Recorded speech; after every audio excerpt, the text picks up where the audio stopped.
Congrats! You now understand how both MAC addresses are used at the data link layer and how IP addresses are used at the network layer.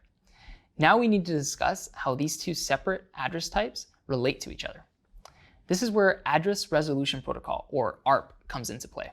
ARP is a protocol used to discover the hardware address of a node with a certain IP address. Once an IP datagram has been fully formed, it needs to be encapsulated inside an Ethernet frame.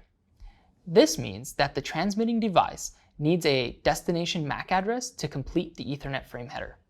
Almost all network-connected devices will retain a local ARP table.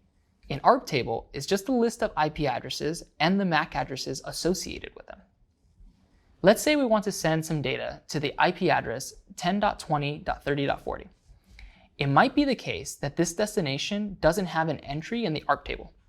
When this happens, the node that wants to send data sends a broadcast ARP message to the MAC broadcast address, which is all Fs.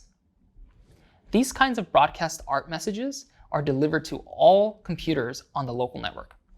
When the network interface that's been assigned an IP of 10.20.30.40 receives this ARP broadcast, it sends back what's known as an ARP response.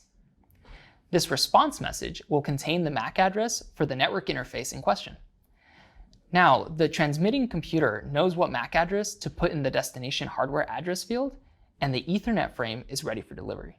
It'll also likely store this IP address in its local ARP table so that it won't have to send an ARP broadcast the next time it needs to communicate with this IP. Handy. ARP table entries generally expire after a short amount of time to ensure changes in the network are accounted for.